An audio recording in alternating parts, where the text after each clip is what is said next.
Kode Radio International Abuja heɗitoɓe nangoy jomita capantati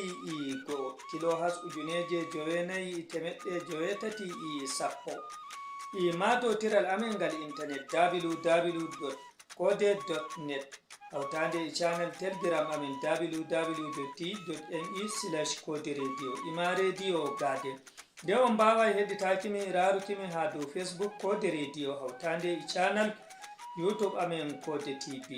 dow Facebook emin ɗon dow Kode Radio inanta Kode Media inde an Ibrahim Romodake foɗanta on laɓangal taskaram kan ka jemmare nde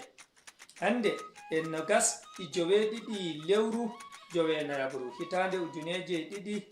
nogas jowi nder taskaramji ɗimin taskani on hande wodi taskaram fina tawa nden bo min jogani on taskaram ka RFI fulfulde hoci teddenga waddanki on amma hidde ko ɗo hon sey moƴƴitinon jonde gam nanki kubaruji duniyaru keɗite jam hawtande Isa'at Abubakar Gani.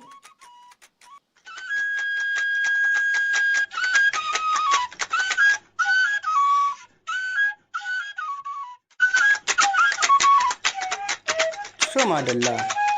bako mi jangina on kubaruji ɗin ni nda ɓurduɗi nder maji.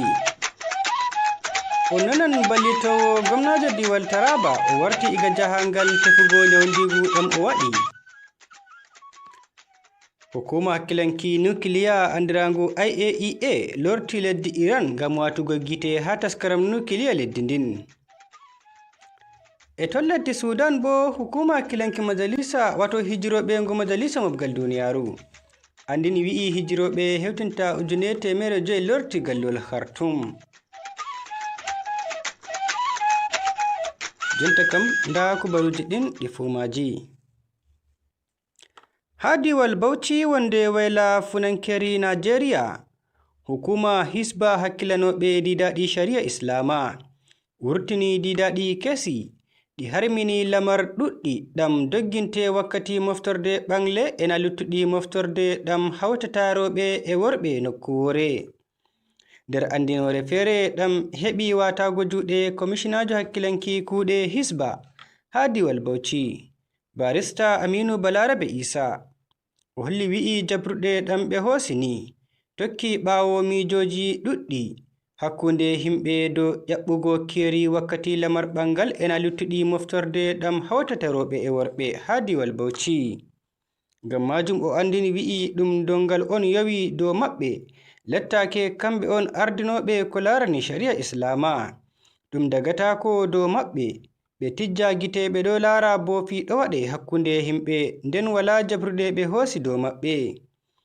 ɓawo ɗon fahin hukuma Hisba diwal Bauchi harmini lamar ko nandi e shaɗi ena sharo ɗam fulɓe dogginta kala hitande fuu. Ballitowo gomnajo diwal Taraba Aminu Alkali o warti iga jahangal tefugo nyawndigu ɗam o waɗi je lebbi hewtinta 8. Alkali yotti gallol Jalingo yende Salasa ha pelel jippago piroje yalo iga gallol Abuja. Iga ɗon on bo o fa'i sare laamu wonde gallol Jalingo nde latti jipporde mako. To siftiran no ni soinde wangugo ballito gomnajo diwal Taraba Aminu Alkali ɓadi waddugo dasotiral siyasa ha Taraba lattake wodi ɓe noddi wakkere majalisa en dow ɓe jippina mo iga dow korwal ngal lattake wala kubaruji laɓɓinta wattam jamu mako ngam andugo to o wawan ardingo korwal ngal. Seni jotta ɓawo wartugo Aminu Alkali dow kugal mako ɗum tammi waddugo ragare bolle ɗum watta dow yake jamu mako. Horejo hukuma hakkilanki nukiliya andiragu IAEA Rafik Grossi andini wi'i agal maskiɓe hakkilanoɓe taskaram nukiliya ɓe lorti leddi Iran ngam watugo gite ha taskaram nukiliya lesdi ndin. Grossi andini wi'i wargo jonta ɓe ɗo wolwa be ardiɓe leddi Iran ngam lortago hukuma IAEA leddi Iran dow ko larani taskaram nukiliya lesdi ndin ɓawo dasotiral lesdi ndin habdino be Israel ɗam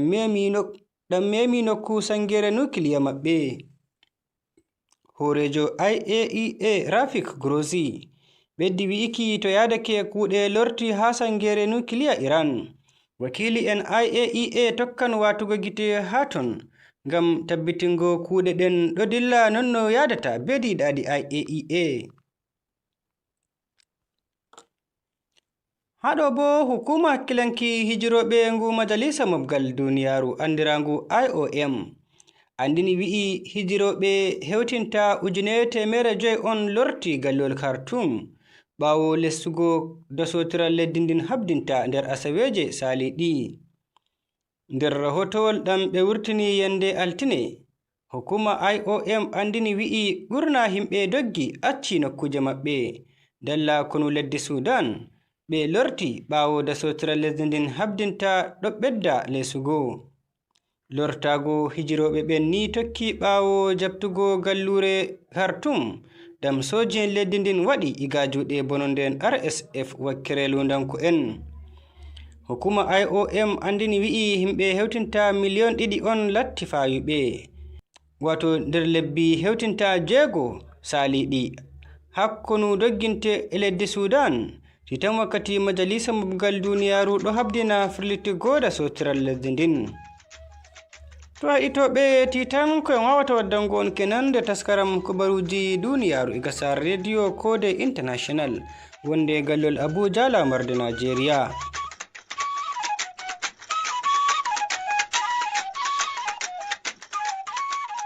Abubakar Ganye a yettama. Joni bo min natta e nder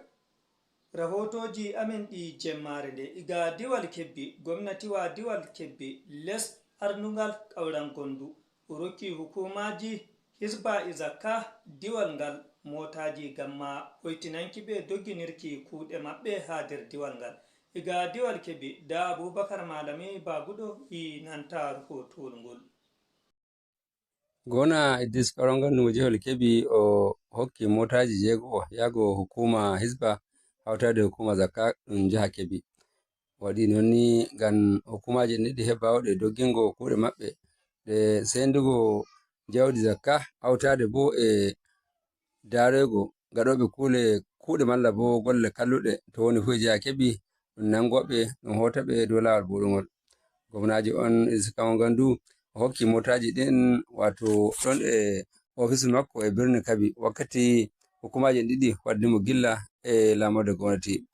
Ƙauran Gandu wi'i dande ma kanko kam o wodi muyo wigo ɗon dari lawol kandugol haro tabbitinki ɗum rena diida e lesdi hawtade bo ɗum mo'itina tarbiya sukaɓe mawɓe. Waydan wacco shanu Zakka bo o hokki motaji ɗin non ngam ɗum yaha ɗum yilo ɗum dara goɗɓe jawdi itta hakki Allah hokka yago to talkale kanuɓe. Ƙauran Gandu ɓeydi yahugo yeeso e wangingo wigo o wodi tabbitingo wigo hukumaji ɗiɗi yiɗi golla kuuɗe majji dow no ɗi hani. Ngam majjum o itti motaji ɗin mawɗi 6 o hokki hukuma Zakka e bo Hisba. O yi'i bo hukuma Hisba ɗumen i waɗa ko hani musamman ɓe kakkilana nder bofe ga'eteɗe dow diina Islama nden bo tarbiyaku sukaɓe ɓe moƴƴina ɗum. Kala ɓe nani natti lawol gongol hanayi fu hukuma Hisba e habdan har wigo noddoyiɗum joɗiɗum hokkimo sawraji. Hukuma Hisba e Zakka ɗum ni wodi ofisji muɗum e hukumaji lamar pamari malla bo 21 jiha kanka Kebbi. Hukumaji ɗin wato 21 latike kanji non ɓaddi talkale e bo himɓe gomɓe le maɓɓe wigo kala ɗum daari goɗɗum ko hanayi fu hukumaji pamari ɗin en ni kanum ma e waɗa ko hani. Nde o jaɓata motaji ɗin ardiɗo hukuma kanen wato Sheikh Umar Isa o wangini wigo sakko wala fa kamɓe ɓe mani sanne sanne ngam wala gwamnaji goɗanɗoɓe non. Hukuma Zakka e Hisba neɓi sanne sanne kala gwamnati fu waɗi ɗum amma ɗum hokkai e motaji ɗi en ɓe gata kuuɗe maɓɓe. O yi heɓugo motaji ɗin wallanɓe ngam ɗum nani goɗɗo mo aybe hano nokkuje boɗɗuɗe iri lamorɗe zuru e bo ilo hukuma pamara ga Baguɗo in gaski fu ɓe jawnan ɓe nangowa neɗɗo ɓe gara ɓe tigga ɗum. Ɓe getti gwamna Ƙauran Gandu dow hakkilango shanu diina. Kero rahotol gon ɗon Abubakar Malam Bagudo e gaɗo jiha Kebbi. Abubakar Malami Bagudo a yettama.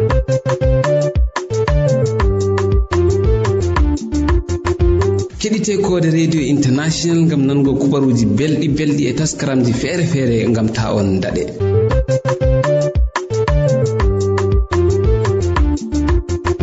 Joni bo sai mo'itinon jonde gam heɗitaki taskaramji ɗimin taski waddanki on jemmare nde. Aran da taskaram fina tawa hawtande Mammane Idrissa iga leydi Nijar ɗo hirdani goɗɗo gimowo ha nder leydi Nijar din. Keɗite taskaram kam. Gime fulɓe fina tawa suudu ndu rewɓe mawɓe jango woni hirde nde bacci. Assalamu alaikum Modibo, giɗmi mbi'on min inde moɗon? Inde am Danjuma ɓe noddirtanmi, amma inde am nde bindol ɓe noddiranmi Idrissa. Yawwa. To an ummotoye? International tariha baba men Shehu Usmanu Bina Fodio. Min wuudu am iɗon yeeso Magariya. Magariya ɗum Niger? Magariya Takitari ba, wuudu am ɗon woni. To e Nigeria bo toye joɗiɗa? E Nigeria mi joɗake ɗo gondi gari lesdi Gombe huuna kaƴum mbi'etendi Tongo. To ɗon lokaci haɓre uuda en sai min immoy sai min garti ɗo yeeso Babangida gongel garil mbi'etengel Koriyel. Ɗon nejo am hoddirana. Joni haka nder Babangida mi wodi miñire en ɗiɗo ɓe min kawti yaye iɓe ɗon. Yowo mi wodi mawnire en ɓiɓɓe kawren hamɓe bo ɓe ɗon yeeso Damaturu gongel garil e wi'e Lawan Kala. To woɗi Danjuma fanaten kuuɗe ɗe ɗe mbatta hamma joni a waɗa kumbiru ndu jungo ko iɗum nder fina tawa ɗum pinɗen tawɗe nder Hausa Fulani. Giɗmi mi nana ɗume ma waɗi i nder kuuɗe fuuka ko heewi ko gimi ɗin ten koji wodi gimi zam e ko nandi majo, amma an heɓta mbaɗa iri fijo ngo pitirde amma i kumbiru? I wodi. Min woni dottijo am mi ronu Garayaru ɗon bo sai nder Fulɓe nder ladde. To sai laati komi ɗumanto ɗo Garayaru komi gimi mi fuɗɗa Garayaru ɗo nayi noye daga mi accu sai mi dilli Daura mi yetta her kudu ɗo mi ɗon waɗa yaron mota. Yowwa ɗon har ɗekkitami mota ma seɗɗa. Daga mi wartu saare mota nde do'odi amin. Mi gartumi saare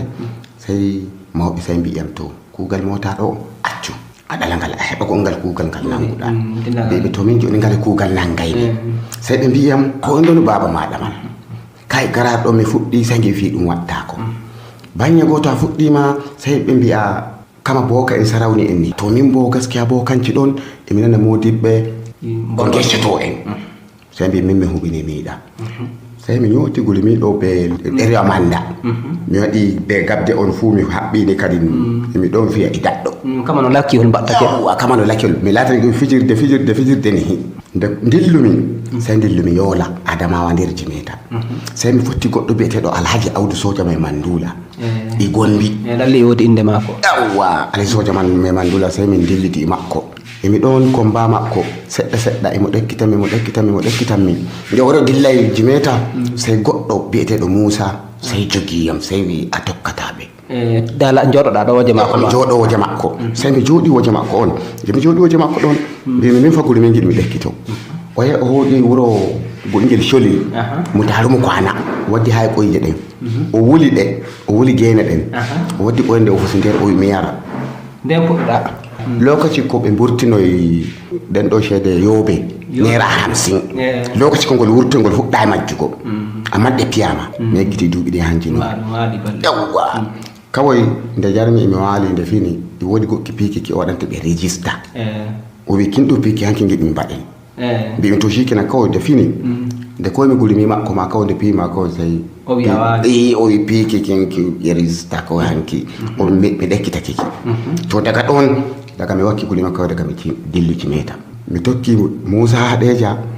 mi tokki Garba na Garba ɗon Soja Mai Mandula sai tawmo mi con e lokaci ko Alima Kafo yahi Jimeta Janaten lokacin nan emi ɗon. Yawwa har yan sanda ɓe dabani ɓe gari ɓe maɓɓi wuro ngo woni ko pere ko kolbaji an kam fi ɗum welani kawai daga ɗo ay wodi gimol ngol Alima Kafo. To wi min ko wi'ata nder gimol ngol seɗɗa ko duniya ñumte an nder gimol ngol sai o wi Cali to a yahi Jimeta fa min fa mi ɗoftatama to a yahi Jimeta ɓen ɗon yan sande en wonɓe e dammugal to a wari a wurtoto hamɓe ɓokkoto tagu yowa noon o yewlugol gimol yara fulani way wa yonki yahanaaki ki an shikuɗi yawwa ngol woodi so tawi tan ɗum woni to joni ɗan juma haɗɗon ɗo kumbiru ndu mbaɗta holli min laabi ɗi mbaɗɗa ekkitiɗa ndu joni ɗo aɗa ngal kuugal iri ɗi e nasarakuji mbiyata a heeɓi i dow ngal kuugal ngal mbaɗta alhamdulillahi nasaraku ɗum kemmi na ɗaya min ni goɗɗo meeɗa hallankoyam ko wiya e fereyyam koye waɗanayam goɗɗum surruni hi jomirawo Allah kaarakem ɗum na biyu min emi ɗon tefana ɓanndu am mi tefata ko siwtotomi goɗɗo e woodi lokaci nde gotel min jehi Gombe ñande groupe noye hawti nda Salele nda Moussa Santana nda Ali Daɗinkowa moye nda Salisu Ko Garma nda Safiyanu Ashana min boye wondi goɗɗo kare kare joɓeteɗo Jibiri ɗan Garba kawtuɗo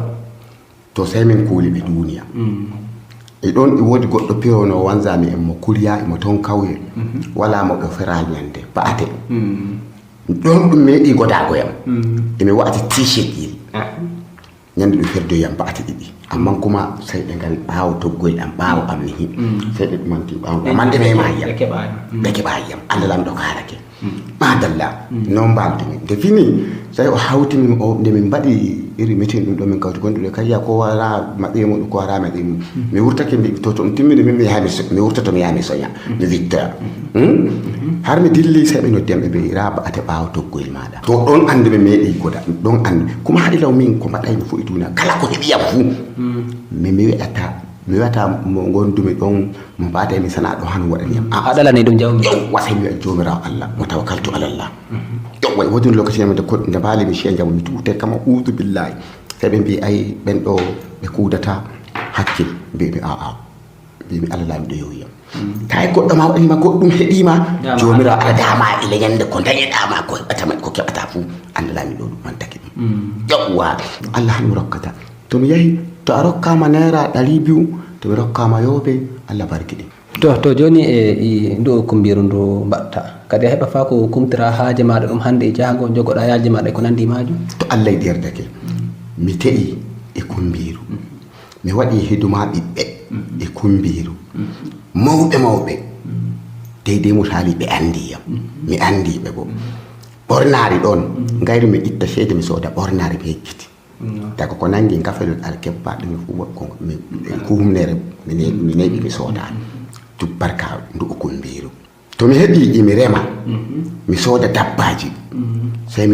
to mi hoori wuro sai mi wiya to kakkilani to on kakkilanayi onon andi to on kakkilani to layi sai mbaɗon haaje moɗon komi warta to joni ɗan juma ɗumen giɗanɗa wargo lesdi difa ɗo fa musamman e nder wuro mayne Sorwa fa lattake joni a andama ko samma kama duna e gi'a kama an mo ɗo ma saboda no joɗoriɗa e ɗo kammano to a wari fo e sabgaji a fiya tabbat wato ko giɗanmi ɗo saboda gaskiya alhamdulillahi e duniyaji gonni eɓe giɗiyam ko kama bono noy kala to ɗum watta sabga fu to jahani fu to mi wolwi haala go'o ɗiɗi tati sai ɗo waɗa ko jalgo to kumbiru ko imi fiya imi yima sai to goɗɗo wari daga ɓawtin ɗon e waɗandu muɗum sai ɗa hayda en on ɗon boɗejo non mi mami ceeda mi haari go iri noon wa don saboda tako am no jabraymi ɗum na ɗum iri no ɓe jabrata yowwa ko mbaɗaymi fuu to a mawɗo to a pamaro mi andi ko tokkirenana mi wala mo kaɓdumi ɗo e gari mi wala mo ɓaadaymi gabandi ɗi gari yowwa alhamdulillah kuma to mi wari ɗo alhamdulillah emi heɓa mi tori joni garki am mi hammi mi ɓura sati biyu ɗan 30 ɗum ɗon mimo hawti mi turinake wuro ko gekkinmi to joni do hara ko rarti ɗum kumbiru woɓɓe yimoɓe bono ɓe zaman sey bindi gimi ko nandi majum amma onon to ñumi arema on gimeɗe iri ɗume fasaha gonɗo latti ko nimto ɗon fof kimi ɗum i woodi fasaha ila a pamaro a ɗon a nana kuma ngani hoore nane goori ñumtuɗa ɗo a waɗay dama kama ɗum windi i ngani hoore tagu yowwa joni nangimol shatamana ko ɗan ɓoyro ko ɗan anace nan ɗo fof wi to ɓe ngari ma ko ɓe gime to ɓe ngari ɓe gime ka woy wala goɗɗum kawai gardama wala kone kawai to ɓe ngari ɓe nangay gimol tan ayi Haruna ujima nde o fuɗɗi gimol Shamuwa o fuɗɗi gimol Bakalama kala raɗɗi ɗon kawti mo wima hanko ma sen nafi ɗum noon dilli to ɗan joma joni en gi'a e dow zamanuru ɗum finatawe meɗen ɗum kumbiru ima goɗɗi fiji gargajiya finatawe kenan e ɗum yaɓtira ɓaawo nayi mbiyoton duniyaga ɓe jogo ɗum fi i juuɗe ɗe yigono ɗum wori bote e nder ummatore useni emi ɗon toro ngal ɗo kuugal hangal ɗum fini ɗum tawi mamaji meɗen gara yaaru koɗoru ko nangi kalangoru jawje andi woni goɗɗum pete ɗum biyete ɗum jawje e ɗuman ɗum ɗo e duudandu e komsaru ni en anda fiyano en anda jitano ɓe nani ɓe anda ɗum woɓɓe ma tummoɗe biyante e ɗum yimay ɓe gama gangaje ɗen ɗo en andi ɗe daga ɗe soro eɓe fijo daɗɗo wala ko en anda to amma joni zamani ɗum yiɗi wa'ilitoyi ɗi wa'ilto to gargajiya ɗum ɗo useni mi ɗon nodda useni to en jof ɗum to ɗan joma joni en jottoto inchallah e dow ƴamol am yeeso min goodi radio baɗojum taskaramji e nder ɗemgal fulfulde kamma ɗum toggi kam fulfulde ɗum radio e wiye koode radio mi yiɗi kooƴa kombiru ma dow e nder fasaha maɗa e baywa maɗa ndara yimango ɗum radio amin ɗum konngol fulfulde ɓiyete ɗum koode radio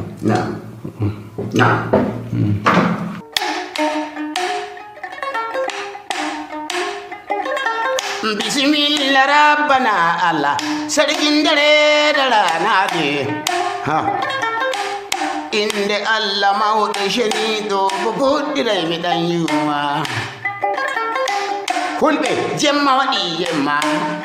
to yamma jammi kuma sai bo ai gari weti ɗan yu kode rediyo ɗan yuma wallahi ma laymi tum ɗal en ɓaawo fulɓe pulla sai inde ladde lallai pulla sai ɓi pullo haba in kobo waɗi yeeso o fulɓe wayi bono e mbatten to en daro ɓaawo natten kuma nder koode in to en natti kuma koode may giɗan gumbi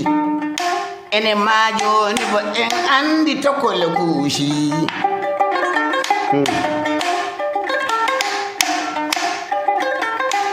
mo jeeriga mo shanono ko shaka niwre ɓiraɗam ɗidanejam ɗan yu lallay pullo ɓuri kaɗo kode radio en jogo boya amana kode radio ɗo wasiri ɗan yuma jogiiɗo kode radio i andi duniyaru to huushi wallahi mi jebti e ladde say ladde lallay o siire say siire i jamma waɗi jamma hiroɓe shakayni say bo waynaɓe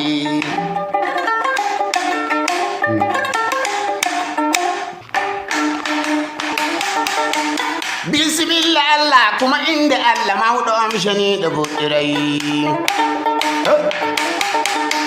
shehu Allah rene use maɗa Usmanu Allah jaabo Allah rena kaje nayiɗo hulɓe koye ladde koda nder sengel ɗan yuba mo kondi pullo min meɗi to iwoyɗa hu to a pullo Usmanu shehu ndaru wallahi a yiɗima salatako ma amoye ma ɗan yuba mo kondi iɓe ɗon mbaɗa taskaram fulfulde mo ɗan yuba nangu ay siyasa ɗan yuba mo gondiru nda habaruji lesɗi yaasi ɗan yuba mo gondi ɗi hubo e jeeri Allah jaabo Allah reena Allah ɓeddumaral fulɓe biɗo fuyiɗa ɓi pullo e duniyaru wallahi natti ay ko tati ɗan yuba mo gondi nda taskaran siyasa nda taskaran ba suudu ba ayyayri en waziri ɓe ɓi'i kuma ɓi kowa amman keetine ɗon nanon poɗe kuma noppi taskaran ba feere ɗan yuba mo gondiru dalla amman ɓe tokki hamɓe daga nder ladde mo guri miɗen juuba ɗumen jiɗe giɗo moɗon yiɗani on gaño moɗon wañani on shani duniyaru ay wala ko salata ko ay loddi laamu Allah duniyaru hande jiɗendu gilnirendu ay kulnirendu ñamnama holtinayma limanima ɓalɗe wadde sey tugga lumo maɗa la hawdu wala qwata usmanu chefu sannu joga ay man hulhuli de renam min hulɓe kuma ayyeso ɗi ɓawo pullo humo maɗa kanjuba mi yetti ala yahara yeeso har ma bo yeeso ɓurna ko kanjuba yettoyi ciyaman kinnay mi ala jabori kumaɗa ala ɓerdu maral maɗa to joni bo to toni on woytu ɗi taskaramji ɗi ɗo garanaw higa kode radio international abuja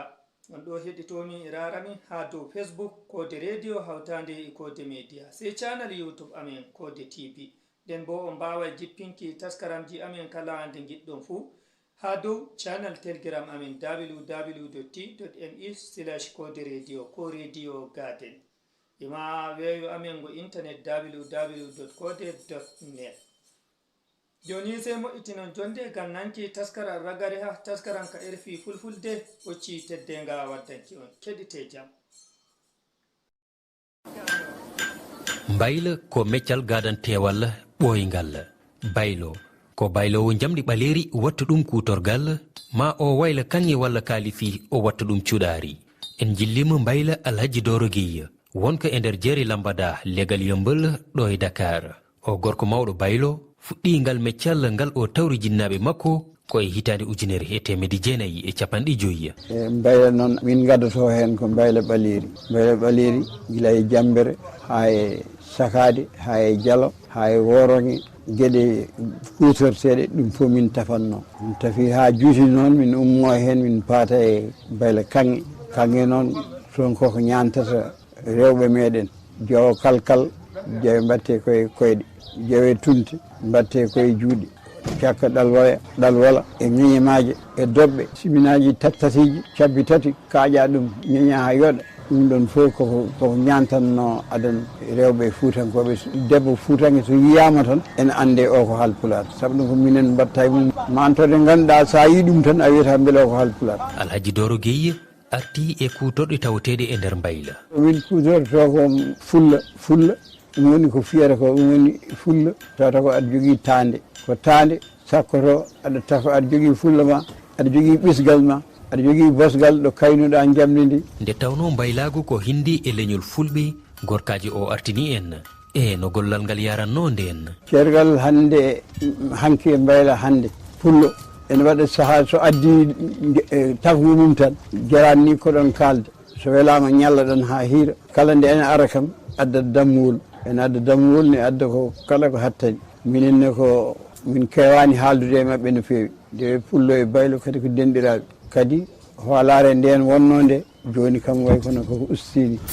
bayla ko meccal ñeñal galɗugal Alhaji Doro Gueye nimsani e maggal ɗum woni meccalam gila garmi aduna temi nimsanani ɗum par ce que ko hen fofo daña alhamdulillahi rabbil alamin 80 en jaabi makka koye doolam tan ole nden mi wiyama nda kalis nani ya France mbimi yahat alhamdulillahi rabbil alamin hay 504 hen conmi fof miɗo yara hajuji jam